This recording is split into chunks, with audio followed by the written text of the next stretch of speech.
অবিশ্বাস হলো সত্য, আপনি মানেন আর না মানেন এটা আপনার ব্যক্তিগত বিষয়, তবে আপনাদেরকে বলা উচিত, এটা হচ্ছে আমাদের দায়িত্ব। করে বাংলাদেশের বাইরে সৌদি আরবে যারা নতুন আসার জন্য প্ল্যান করছেন তাদের জন্য আজকে ভিডিওটা মনোযোগ সহকারে দেখতে যাবেন। ভালো লাগলে অন্যকে দেখার সুযোগ করে দিবেন লাইক কমেন্ট দিয়ে। আসসালামু আলাইকুম রহমতুল্লাহি ওয়া বারাকাতুহু। সবাইকে স্বাগত জানাচ্ছি আরেকটি নতুন ভিডিওতে।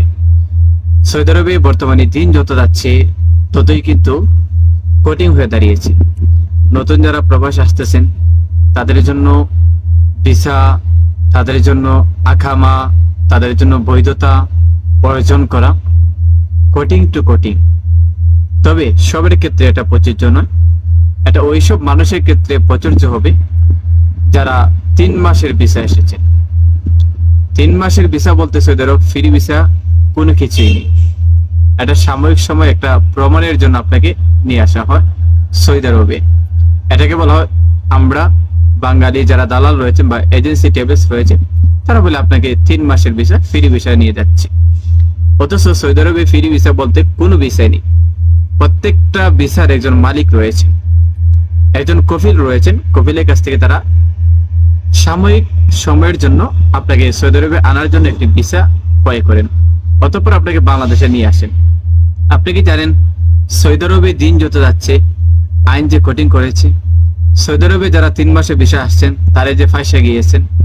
সৌদি আরবে যারা 3 মাসে ভিসা এসেছেন অনেকে আকামার নাম্বার বের করতে পারছেন না, অথবা কফিল নামক মালিকও দেখতে পারছেন না, কোম্পানিও দেখতে পারছেন না। অনেকে দালাল বলছে কফি শপের মধ্যে কাজ দিবে, অথচ দালালের মারে কিন্তু সৌদি আরবে কফিলের কাছে বিয়ে দিয়ে রাখে নাই যে আপনি আসলেই সৌদি আরবের বুকে তার মায়ের জামাইয়ের দোকানও আপনাকে ঢুকিয়ে দিবে। এটা কিন্তু দালালের বাবার দোকান নয়, দালালের বাবার দেশও নয়। দালাল যতগুলো রয়েছে বাটফার সিটার আপনাদেরকে বিভিন্ন ভাবে মিষ্টি মিষ্টি কথা বলে সৌদি আরবে নিয়ে আসে। আমরা সেটা বুঝি না, না বুঝেই আকাশ পথে উড়াল দিয়ে চলে আসে। আসার পর কিন্তু আমরা ফাইসা যাই। আপনি কি জানেন সৌদি আরবে বর্তমানে ভিসা দিক দিয়ে যে কঠিন করেছে।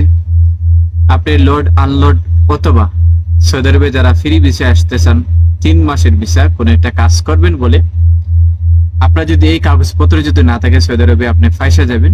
আইসা কোনো কাজও পাবেন না, বৈধতা অর্জন করতে পারবেন না, মালিকের চোখ দেখতে পারবেন না, কোম্পানির চোখ দেখতে পারবেন না, কফি শপে ভালো একটা কাজও ঢুকতে পারবেন না। আজকে ভিডিওটি মনোযোগ সহকারে দেখতে থাকুন। নাম্বার 1, আপনি যে সৌদি আরবে আসার আগে যে কাগজপত্রটি প্রয়োজন সেটা হচ্ছে ভাই, সৌদি আরবে লোড আনলোডের বাধ্যতামূলক করা হয়েছে সার্টিফিকেট, অর্থাৎ তামামুল সার্টিফিকেট। যদি এই সার্টিফিকেটটা আপনার থাকে তাহলে সৌদি আরবে লোড আনলোডের বিষয়ে আপনি কাজ করতে পারবেন। তবে সৌদি আরবের সরকার নতুন আইন বই পাস করেছে, 2030 সালের আগে এটি আরো গুরুত্ব দেওয়া হবে। গুরুত্ব সহকারে সৌদি সরকার সেটা দেখে নিবে যেন প্রত্যেকটা প্রবাসীরা সৌদি আরবে আইসা যার যোগ্যতা যতটুকু, যোগ্যতা অনুযায়ী যেন সে কাজ পায়, অথবা যোগ্যতা অনুযায়ী যেন তাকে বেতন দেওয়া হয়। অনেক ক্ষেত্রে দেখা যায় একজন ইঞ্জিনিয়ার, একজন ডিপ্লোমা কমপ্লিট করে সৌদি আরবে আইসা উনিও বললো দিয়ে কাজ করতে হয়, কিন্তু এখন তেমন নয়। এটা পরিবর্তন করে দিবে খুব শীঘ্রই। যার যোগ্যতা যতটুকু তার যোগ্যতা অনুযায়ী সৌদি আরবে কাজ করতে পারবে। আপনার যোগ্যতা রয়েছে বাংলাদেশে গরু রেখে এসেছেন, হাওড়ায় খামার মধ্যে কাজ করে এসেছেন, আপনার ওই কাজে সৌদি আরবে করতে হবে। আপনি ভালো একটা অফিস রুমে কফি হিসেবে কাজ করতে পারবেন না। এটা তো সহজ নয়। দিন যত যাবে সৌদি আরবের ভিসা ততই কঠিন করবে। সৌদি আরবে আসার আগে কমপক্ষে কোন ভিসা আসতেছেন, লোড আনলোডের ভিসা আসলে অবশ্যই আপনাকে সার্টিফিকেট অর্জন করতে হবে। সার্টিফিকেট থাকলে হয়তো কিছু টাকা ইনকাম করতে পারবেন, নয়তো সৌদি আরবে আসা কোনো টাকা ইনকাম করতে পারবেন না। প্রবাসী ভাইয়ের সতর্ক থাকুন, দালালের ফান্দে পড়ে 3 মাসের ভিসা আসার চেষ্টা করবেন না। বর্তমানে লোড আনলোডের ভিসা সব দিক দিয়েই কঠিন করে ফেলছে। এই কঠিন এর সম্মুখীন হতে হলে আপনাকে যোগ্যতা অর্জন করতে হবে। যোগ্যতা ছাড়া সৌদি আরবে কোনোদিন আপনি পয়সা ইনকাম করতে পারবেন না। ভিডিওটা সবাই ছেড়ে দেন, প্রবাসী ভাইরা সতর্ক থাকবেন, 3 মাসের ভিসা থেকে বিরত থাকবেন।